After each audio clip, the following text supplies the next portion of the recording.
Olá, eu sou Norberto Classen, você está no Biblifique, esta é a aula número 155. Seja muito bem-vindo a esta importante aula que nós queremos expor hoje. Nosso assunto está relacionado ao sangue de Jesus. Na verdade, é uma continuação da exposição da carta aos Hebreus, no capítulo 10, a partir do versículo 19. Quero colocar o texto para você. Hebreus capítulo 10, a partir do versículo 19. Diz assim: Tendo, pois, irmãos, intrepidez para entrar no Santo dos Santos pelo sangue de Jesus, pelo novo e vivo caminho que ele nos consagrou pelo véu, isto é, pela sua carne, e tendo grande sacerdote sobre a casa de Deus, aproximemo-nos com sincero coração, em plena certeza de fé, tendo o coração purificado da má consciência e lavado o corpo com água pura. Guardemos firme a confissão da esperança, sem vacilar, pois quem fez a promessa é fiel. Consideremo-nos uns aos outros para nos estimularmos ao amor e às boas obras. Não deixemos de congregar-nos, como é costume de alguns, antes façamos admoestações, e tanto mais quando vedes que o dia maiúsculo aqui, se aproxima. Muito bem. Nós temos diversos aspectos a considerar sobre esse texto. Um deles, eu quero destacar aqui o sangue de Cristo, a importância do sangue de Cristo, e pelo menos sobre 3 abordagens. Nós temos visto na carta aos Hebreus, nos nossos estudos anteriores, as figuras do tabernáculo, da aliança do Sinai. O tabernáculo e a aliança do Sinai, elas foram justapostas na carta, são expostas de forma comparativa, com todos os elementos e as verdades da nova aliança.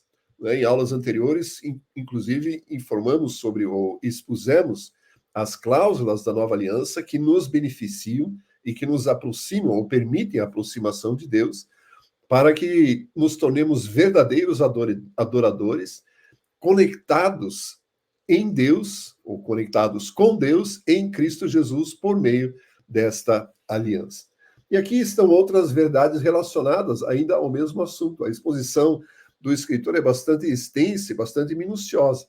Então, nós já vimos também anteriormente que nenhum adorador da antiga aliança tinha ou teria a ousadia de tentar entrar no Santo dos Santos no tabernáculo, ou seja, no lugar mais profundo da presença de Deus, onde Deus estava estabelecido com a sua glória, a sua presença e o seu trono. Somente o sumo sacerdote entrava no Santo dos Santos, e ainda assim, uma vez por ano, num dia estabelecido, chamado o dia da expiação. O espesso véu que separava o santuário, o Santo dos Santos, do lugar santíssimo, era uma barreira entre o povo e o próprio Deus.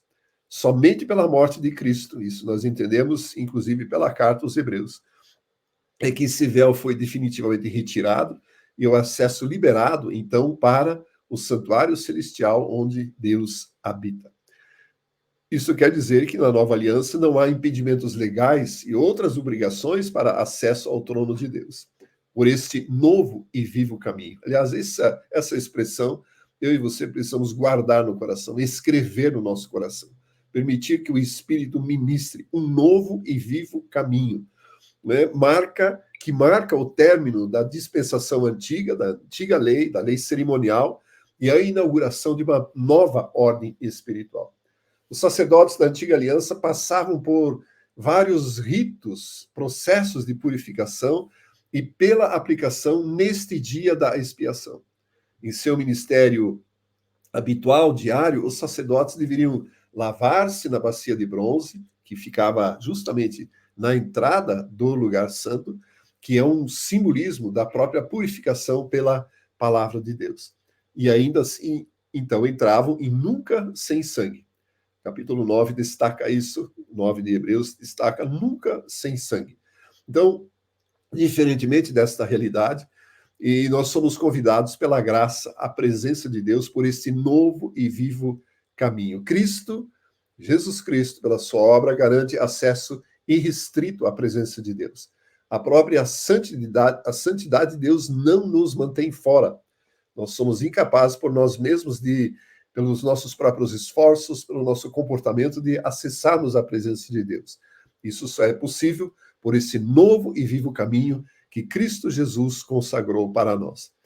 E há um comentário do Hernandes Dias Lopes que menciona que isso é que todas as religiões do mundo desejam, na verdade, chegar-se a Deus.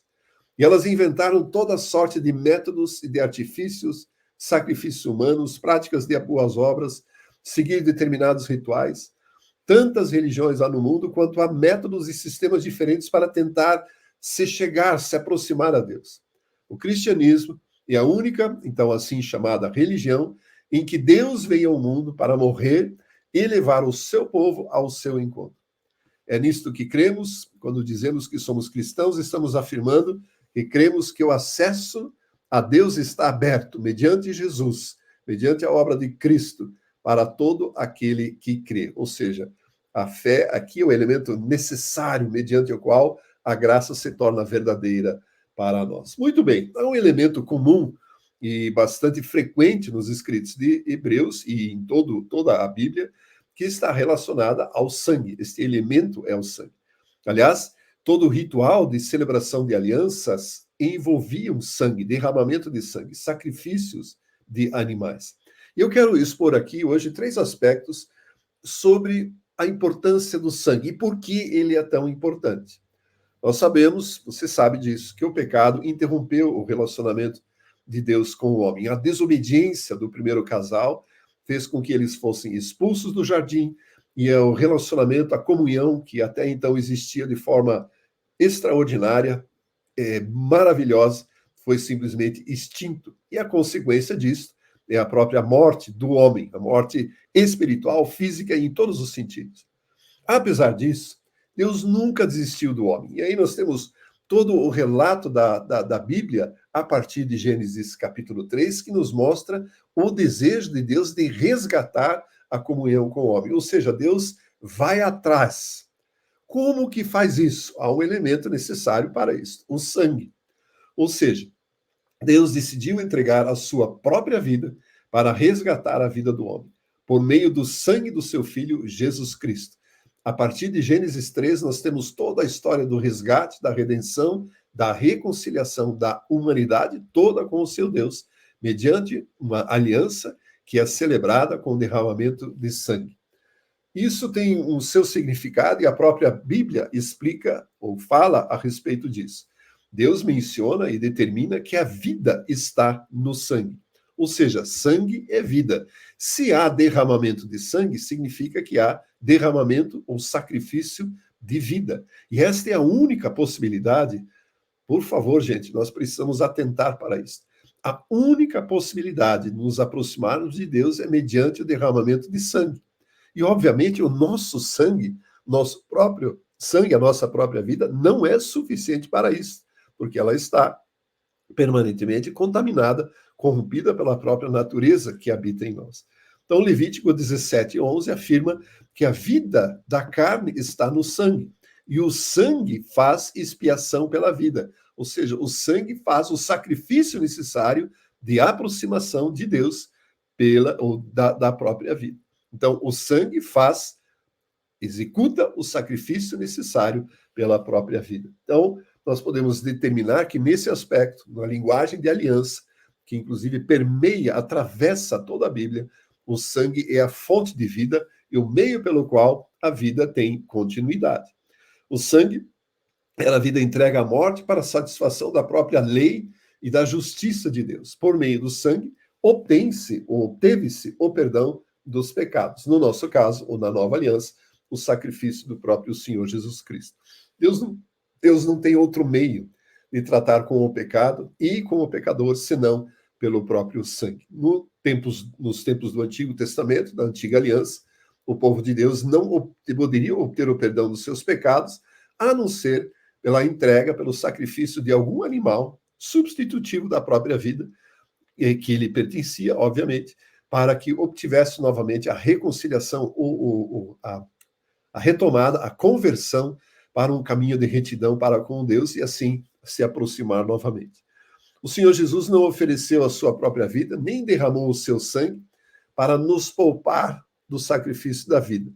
Foi sim, e isso é importante, para tornar possível o sacrifício da nossa própria vida para servi-lo agora nessa nova dispensação. Muito bem.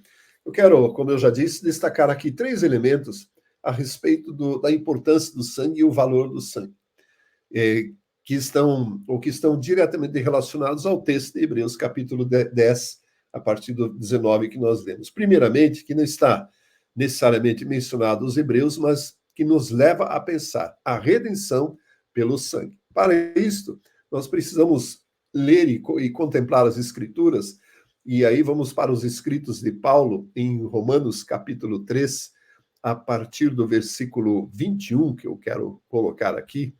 Romanos, capítulo 3, a partir do versículo 21. Onde as Escrituras nos falam o seguinte: mas agora, sem lei, se manifestou a justiça de Deus, testemunhada pela lei e pelos profetas. A justiça de Deus mediante a fé em Jesus Cristo, para todos e sobre todos os que creem, pois que não há distinção. Por que não há distinção?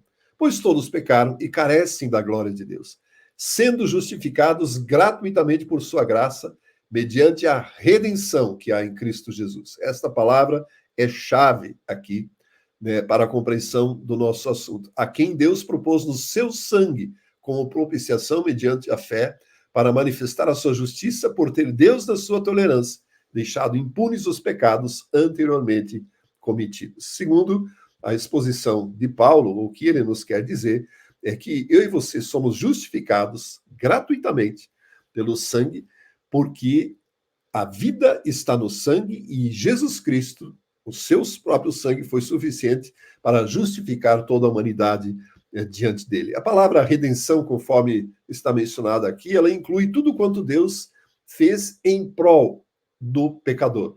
É a libertação mediante o pagamento de um resgate. Em aulas anteriores que falam sobre a realidade da nova criação, nós explicamos e expusemos o significado de redenção e remissão. Ou seja, redenção é o pagamento mediante de um resgate e a remissão é o perdão absoluto de toda e qualquer dívida, débito que possa acontecer. Redenção ainda é uma transferência do credor, né, daquele que teria direito à cobrança da dívida. Remissão é o perdão completo, ou seja, Deus, pelo sacrifício de Cristo Jesus, nunca mais poderá, e nem falar isso, cobrará a dívida do perdão dos pecados ou dos pecados de toda a humanidade, uma vez que ele aceitou o sacrifício de Cristo. Sob a proteção do sangue da aliança, então, todos nós podemos contemplar a Deus. Nós temos acesso ao novo e vivo caminho. Ou seja, Deus se satisfez com o sangue substitutivo, não é, da figura do próprio Senhor Jesus Cristo. A redenção, ela permite que eu e você nos aproximemos do próprio Deus. O resgate pelo sangue é o bem valioso para comprar a nossa salvação. Pedro, ele usa uma figura muito interessante e eu fico pensando que se ele menciona isto é porque provavelmente alguém, em algum momento da história, isso é fato, tentou comprar a sua salvação de uma forma diferente. Eu vou ler aqui 1 Pedro capítulo 1, versículo 18, na nova versão transformadora, que diz: pois vocês sabem que o resgate para salvá-los do estilo de vida vazio que herdaram dos seus antepassados não foi pago com simples ouro e prata, que perdem o seu valor, mas com o sangue precioso de Cristo, o Cordeiro de Deus, sem pecado nem mancha. Como eu disse, pelo fato de Pedro mencionar, é bem possível que já naquela época alguém intentou comprar a salvação diante de Deus com ouro e prata. Nós percebemos que na história da igreja isso se tornou bastante comum, inclusive. Tem pessoas incautas que vendem e compram pedaços no céu com dinheiro, com ouro e prata, o que é impossível. Não existe acesso possível à presença de Deus, ao trono de Deus, à contemplação da própria glória de Deus, a não ser pelo sangue precioso de Cristo, o Cordeiro de Deus, que se entregou sem pecado e sem mancha. A palavra redenção, então, inclui tudo quanto Deus fez em prol do pecador, ou seja, a favor do pecador. Desde o perdão dos pecados, onde ela começa, até a plena libertação do corpo mediante a própria ressurreição. É o nosso futuro e este já está garantido. Ou seja, a redenção nos aproxima de Deus.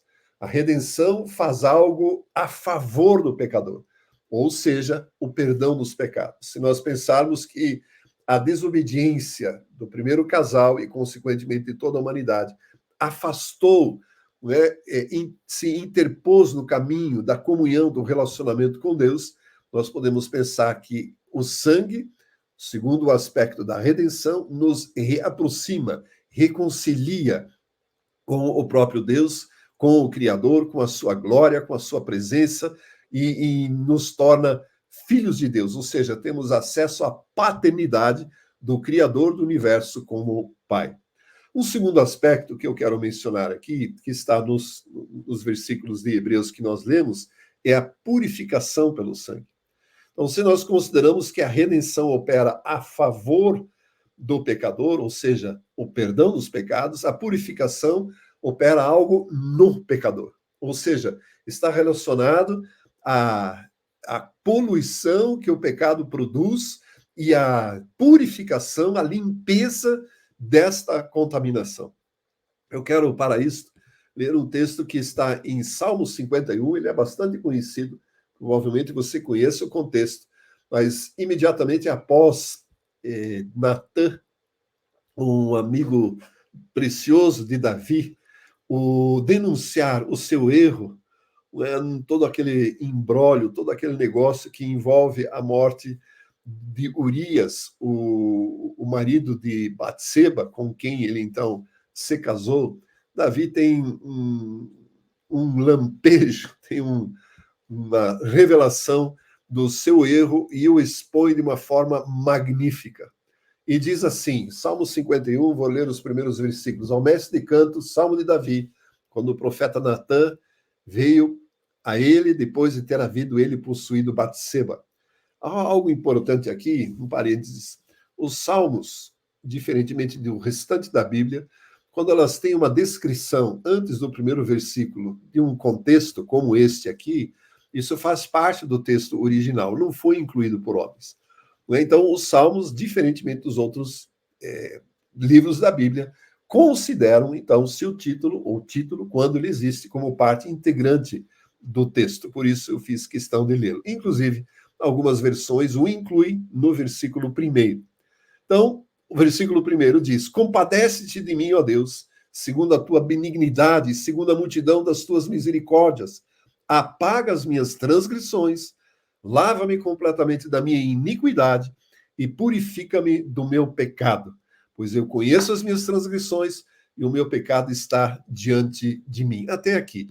Depois eu gostaria que você refletisse sobre este salmo e a importância que ele teve para o contexto de Davi e a importância que ele tem para as nossas vidas. É um salmo extraordinário e podia muito bem ser uma escritura, inclusive do Novo Testamento.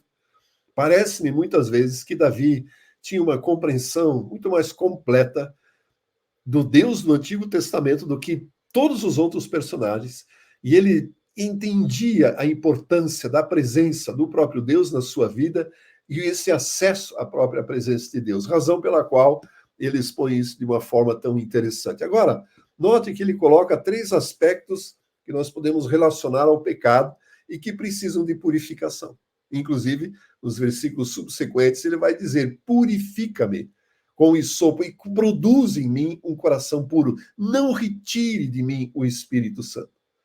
E nós podemos pensar aqui e refletir, e se a redenção produz algo a favor do pecador, ou a purificação produz algo no interior do pecador.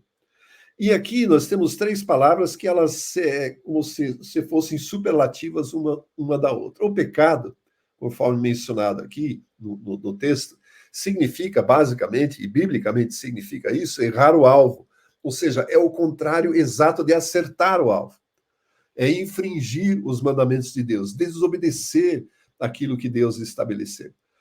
Quando pensamos aqui em errar o alvo, nós podemos pensar que acertar o alvo é algo semelhante ao que os benjamitas, mencionados em Juízes, capítulo 20, eram capazes de fazer. Ali menciona um grupo de 700 homens canhotos, que eles eram hábeis no manejo da funda, e eles miravam num fio de cabelo e não erravam. Né? E aquela palavra, a expressão não errar, é o oposto exato de errar. Então, perceba que o caminho é muito fino, a linha é muito fina para acertar o Deus. O alvo é muito preciso para acertar a obediência aos mandamentos de Deus. E o homem desobedeceu. Portanto, o pecado significa errar o alvo. Agora, Davi ainda menciona uma iniquidade, que significa algo que foi dobrado, torcido ou distorcido. É algo como depravação ou perversidade. O vocábulo, conforme usado no Antigo Testamento, denota tanto uma ação que se origina na natureza do homem, quanto as consequências do ato. Ou seja, não é apenas o ato em si, mas aquilo que ele produz, a causa e o efeito. E a culpa é a principal consequência do homem interior. Eu sei que existem outras definições de iniquidade. Muitos dizem que é o pecado recorrente, aquele que se torna um costume, um vício, ou seja, está permanentemente, ou pelo menos presente na vida de uma pessoa. Sim, concordo com isso, mas nesse aspecto aqui eu gostaria de pensar nisso. Que o pecado, vamos pegar o contexto em que Davi expõe este salmo. Ele manipulou os seus exércitos, os seus generais, para que o marido de Batseba morresse numa batalha, para que ele pudesse ficar com a mulher que já estava grávida dele, né? E viver com ela. Então, essa manipulação, esse pecado em si só, o ato, né, do adultério dos dois, de Davi e de Batseba, trouxe consequências, trouxe a culpa. Como que eu vou resolver isso? E é desta forma que a Bíblia, então, expõe o conceito de iniquidade, algo que foi distorcido, dobrado. Eu fico pensando que, por exemplo, olhamos para uma pessoa consequentemente ou permanentemente pecadora, ela quase que anda como que torta, ela já não consegue achar um caminho reto, um caminho de retidão, um comportamento condizente com a própria lei de Deus. Né? Ela está distorcendo o seu modo de vida. Ou seja, o pecado, a culpa e as consequências que esse pecado produziram distorcem toda a verdade e produzem uma perversidade, uma depravação. A consequência disso, ainda mais grave, é o que a Bíblia chama de transgressão. No texto, inclusive, que Davi menciona, ele inverte essa ordem, né? Ele diz: apaga as minhas transgressões, lava-me completamente da minha iniquidade, purifica-me do meu pecado. Eu estou expondo aqui de maneira inversa para nós entendermos a consequência de um ato pecaminoso. Ou seja, o pecado, o erro do alvo, a desobediência, leva a um sentimento de culpa, consequentemente a perversidade, a depravação e a dificuldade, novamente, de acertar o caminho. Não é porque está distorcido, está torto, para chegar, então, ao conceito de transgressão, que significa, literalmente, rebelião contra Deus. Rebelião contra a lei de Deus e a própria aliança. Significa rejeitar a autoridade de Deus. Então, Davi, nesse salmo, ele expõe o seu sentimento. Ele sabe o que fez, está consciente disso. Natã, o seu amigo, profeta, o denunciou ou expôs o seu erro. Portanto, ele agora diz: Senhor, eu me rebelei contra o Senhor. O que eu fiz foi um ato contra a sua autoridade, contra a sua lei, contra a aliança que o Senhor tem comigo. Isso distorceu, corrompeu completamente o meu comportamento, a ponto, então, de eu me sentir culpado, ou ser culpado diante do Senhor pelo pecado que eu fiz. Então, é uma forma muito interessante de nós percebermos isso. E esse sentimento de culpa, essa distorção, né, aquilo que foi dobrado, torcido, que a iniquidade produz em consequência do pecado, e é uma rebelião contra Deus, necessariamente precisa de uma purificação. Ou seja, não é apenas algo que se refere à graça do perdão, é algo que vem depois disso, é resultado disso. revela o desejo de repudiar a rebelião e voltar-se ao amor perdoador da aliança de Deus. Ou seja, é começar um processo de purificação do seu próprio coração. Hoje nós temos um instrumento, a arma mais poderosa que a humanidade podia obter, que é o próprio Espírito de Deus, o Espírito da verdade, o Espírito de Cristo, o Espírito Santo de Deus habitando em nós, que nos leva, que nos purifica, que nos convence dos nossos erros e purifica-nos, limpa-nos, descontamina-nos, não é, de todos esses sentimentos, de tudo aquilo que nós fizemos. O coração puro, ele tem muito mais a ver, no meu entendimento, conforme o Salmo 51 também estabelece, com o quebrantamento do coração, com a contrição do espírito, ou seja, uma consciência de que aquilo que foi o erro, a transgressão, o alvo errado, né? A desobediência à lei é uma afronta à própria santidade de Deus, é uma afronta à autoridade de Deus, é uma afronta à paternidade de Deus estabelecida na nós, pela nova aliança, pelo sangue de Cristo Jesus. Ou seja, é uma consciência que precisa, evidentemente, ser trabalhada e pelo próprio Espírito de Deus, para que o nosso coração seja novamente puro, né, reto, sem distorções, sem contaminação, sem rebelião, reconhecendo a autoridade do próprio Deus. E um terceiro aspecto do sangue que eu gostaria de mencionar está relacionado à santificação. Hebreus capítulo 13, que nós trataremos ainda em estudos posteriores, nos menciona no versículo 12 que foi por isso que Jesus Cristo, permita-me ler aqui, Hebreus capítulo 13, versículo 12, por isso foi que também Jesus, para santificar o povo pelo seu próprio sangue, sofreu fora da porta. É uma menção, uma lembrança de que Jesus Cristo sofreu fora das portas de Jerusalém ou fora do arraial.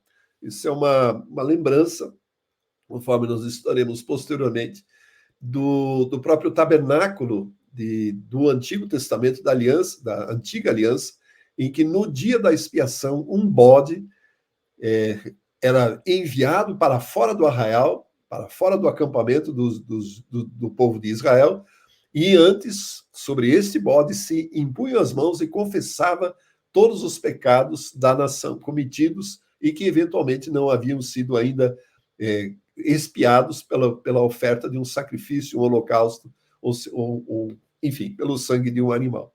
Então, é sobre essa figura que o escritor aos Hebreus menciona isso, que Jesus Cristo também foi levado para fora da cidade de Jerusalém, e assim foi, para ali então ser sacrificado. Uma figura daquele bode expiatório, do dia da expiação, que recebia então a carga de todos os pecados da nação de Israel e era conduzido para fora do arraial. Lembrando que no dia da expiação existiam 2 bodes ou 2 carneiros, normalmente se fala de bode.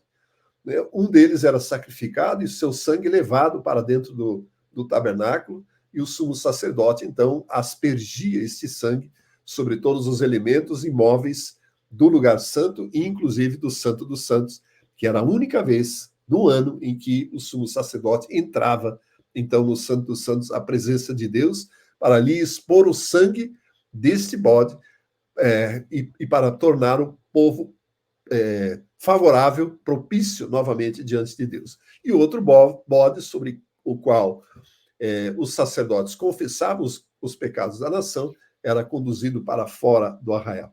Muito bem, então aqui nós temos um processo de santificação. De uma maneira muito simples, simplista até. Santificação é separar-se das coisas profanas e dedicar-se a Deus. Esse sempre foi o desejo de Deus para a sua nação, para o povo de Israel, para que eles fossem, e assim está decretado no propósito de Deus para Israel, fosse uma nação santa. Êxodo capítulo 19 menciona isso. Deus fala por meio de Moisés: ei, povo, eu trouxe vocês do Egito, vocês são minha propriedade particular, peculiar, um tesouro que eu agora tenho. E este tesouro precisa, ou vai ser, um sacerdócio, um reino de sacerdotes e uma nação santa. Qual era o propósito de Israel ser uma nação santa? Que eles se separassem de todas as coisas, de todas as práticas e costumes e religiões praticadas pelas nações que habitavam na terra prometida para onde Deus estava conduzindo o seu povo. Ou seja, era uma separação das coisas que são abomináveis diante de Deus, que profanam a própria santidade de Deus. Então, assim como Deus separou Israel para ser totalmente dele, ele separou sacerdotes para serem santos para ele. Então, existia, evidentemente, uma linhagem, uma das tribos que foi separado como sacerdote. Então, o povo era considerado uma nação santa, os sacerdotes deveriam viver como tais, para então santificar a própria nação.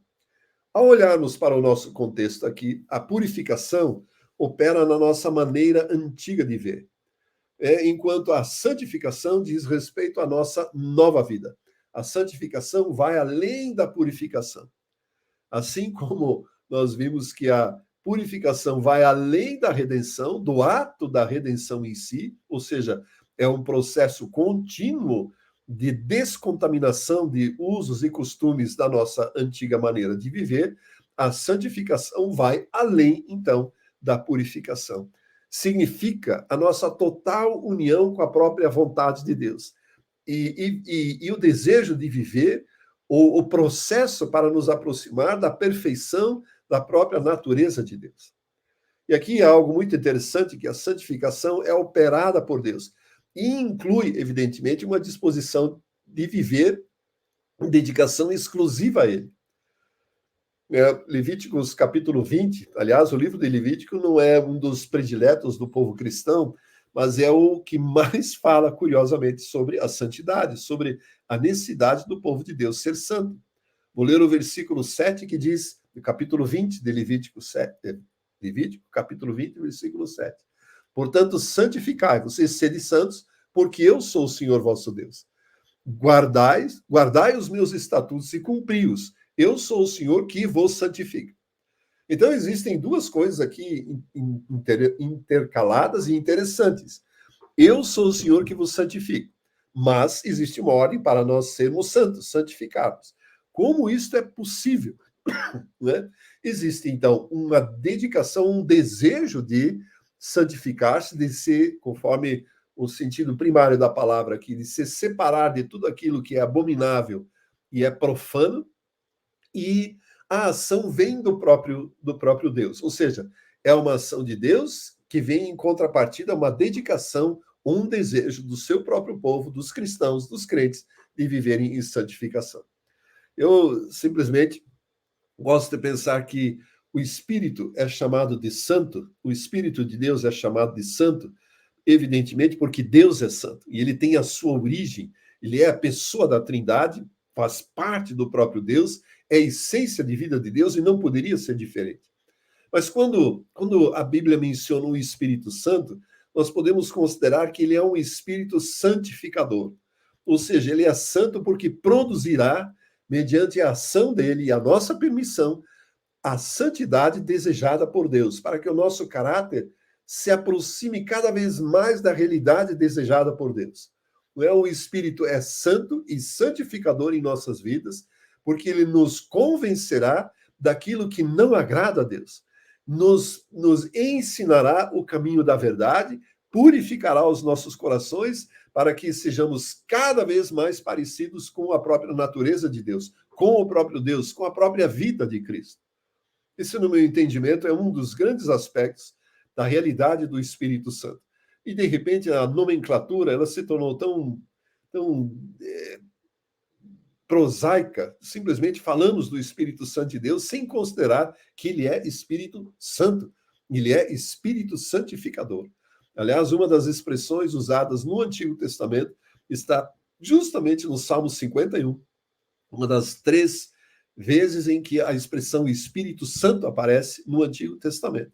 E em uma versão ele diz o Espírito Santificador. Davi tinha consciência de que ele precisava da essência de Deus na sua vida para voltar a viver de acordo com o amor de Deus e voltar a viver de acordo com a comunhão desejada por Deus em virtude do seu erro, ou como consequência do seu erro. E desta forma, eu e você também podemos viver desta forma, ou seja, viver um processo, aceitar a redenção que há em Cristo Jesus, né? É aquilo que foi operado pelo próprio Deus em Cristo a nosso favor, ou seja, o próprio perdão dos pecados, aceitar e desejar a purificação, ou seja, algo que é produzido em nós, está relacionado à poluição que o próprio pecado produz, e a santificação, que vai, então, além da purificação, que simplesmente nos leva a um caminho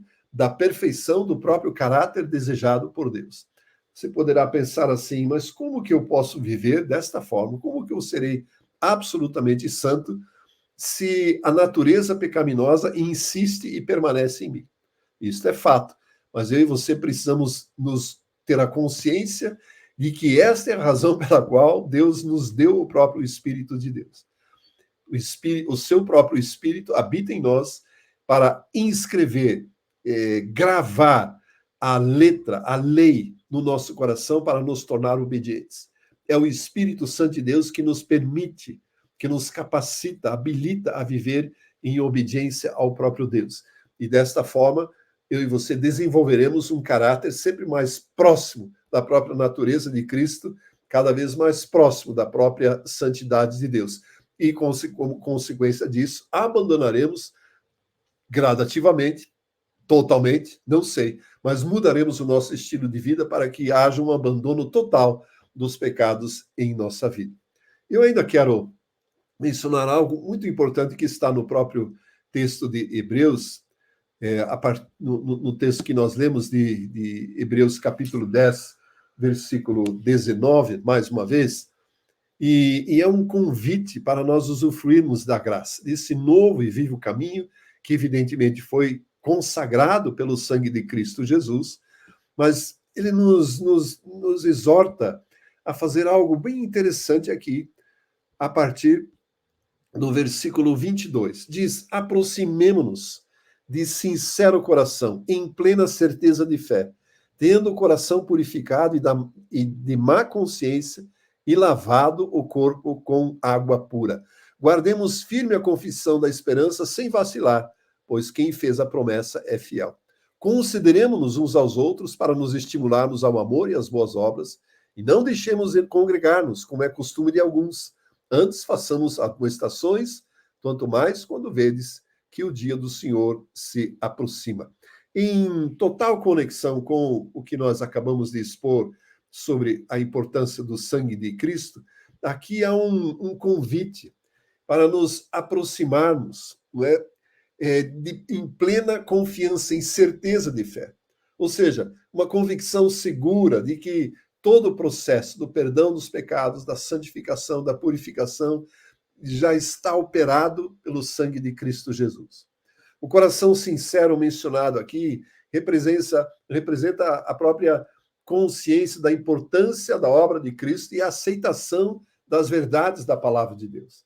Então, contrasta muito com aquilo que é aparente, com o legalismo, com uma vida religiosa de aparência, mas é muito mais internamente. Representa o quebrantamento, a contrição, não é a sincera vida de comunhão com Deus, que só é possível mediante a rendição total de qualquer condição de esforço próprio ou orgulho. Há um versículo que eu amo demais, Isaías 57, versículo 15, que diz: porque assim diz o alto e o sublime, que habita na eternidade, o qual tem o nome de santo. Habito no alto e santo lugar, mas habito também com o contrito e abatido de espírito, para vivificar o espírito dos abatidos e vivificar o coração dos contritos. O que eu entendo disso é que Deus tem uma residência, um alto e sublime trono. Ele está lá, habita ali. E habita também com aquele que se contrita diante dele, que quebranta o seu coração, que reconhece a sua fragilidade, que tem um comportamento semelhante a Davi, descrito no Salmo 51, diante do seu pecado, iniquidade e transgressão. um coração quebrantado. A este o Senhor jamais despreza, não rejeita, inclusive ele vem habitar nesse lugar. Então perceba que muitas vezes nós atribuímos o lugar onde nos reunimos como igreja, como a casa de Deus, e isso é certo, ele habita ali. Mas esta afirmação aqui, ela é muito mais forte, muito mais impactante. Deus habita, sim, na eternidade, e também com aquele que tem um contrito e abatido, com o contrito e abatido do espírito, e para vivificá-lo, para dar a vida. É uma consciência de que a culpa foi purificada. O novo e vivo caminho nos permite adentrar na presença de Deus sem nenhum peso de culpa, sem nenhum peso de consciência, porque todo o sacrifício necessário foi pago por Cristo Jesus. A consciência pura, conforme o texto nos diz aqui, é a condição moral adequada, ou seja, eu e você não fomos purificados, redimidos, remidos pelos nossos próprios esforços, mas sim por aquilo que Cristo Jesus fez ao nosso favor. E por isso eu e você podemos usufruir disso. Há uma consciência da firmeza, né? Nós precisamos ficar firmes, perseverantes nesta verdade, ou seja, apegar-se com firmeza, sem vacilos, à esperança que nós professamos. Eu e você estamos presentes, somos parte do povo de Deus, somos representantes dele nesse mundo em que vivemos e sabemos que temos uma esperança que nos leva à vida futura, a esperança da própria vida eterna, a esperança da glória, que é Cristo vivendo em nós, conforme Paulo declara, a esperança da promessa, ou seja, a garantia da vida eterna. E, finalmente, há uma consideração mútua aqui que nos leva a, vamos chamar assim, obrigações sociais. O escritor aos Hebreus, em virtude desta realidade estabelecida, ou seja, o livre acesso à presença de Deus, por meio da importância do sangue, ou a própria vida de Cristo representada no sangue derramado, nos estimula ao amor e às boas obras. E é muito interessante aqui que esse texto de não deixemos de nos congregar, né, como alguns fazem, o versículo 25 declara isso, é muitas vezes usado como se fosse uma ordem para nós irmos à igreja. Na verdade, a exortação é aqui para nós servirmos, ou seja, nós não podemos nos privar de nos reunirmos como o povo de Deus, então participarmos dos cultos e dos serviços prestados a Deus por meio de outras reuniões, porque nós somos convocados, exortados a servir uns aos outros, servir com amor fraternal e as boas obras. Não é necessariamente uma exortação e apenas uma exortação para pessoas irem ao culto ou comparecerem ao culto, mas sim comparecerem ao culto para servir. É uma palavra de ordem, considerar uns aos outros. Enfatiza a frequência às reuniões para o serviço. Longe, portanto, da questão que a ausência em reuniões prejudica o cristão. A ausência prejudica o corpo de Cristo e priva outros de serem serviços. A ausência prejudica o cristão por não ter oportunidade de servir aos outros. E o Novo Testamento também não oferece nenhum apoio para aqueles cristãos que desejam viver sozinhos. Portanto, eu e você somos exortados por esse extraordinário texto do escritor aos Hebreus para vivermos juntos, para congregarmos, aproveitarmos, servirmos uns aos outros em virtude da obra maravilhosa, extraordinária que Cristo Jesus operou por nós. Nós temos acesso irrestrito à presença de Deus, à presença do nosso Pai Celestial, à presença do Criador do Universo, pelo novo e vivo caminho, consagrado para além do véu por Cristo Jesus. Nos versículos anteriores, nos estudos anteriores, nós contemplamos a verdade de que Jesus Cristo entrou no Santo dos Santos e ali permanece, para servir de apoio ou para convidar a todos aqueles que creem nele a entrarem e seguirem esse caminho e permanecerem ali. Ou seja, a presença de Deus não é apenas, como no Antigo Testamento, uma visita anual.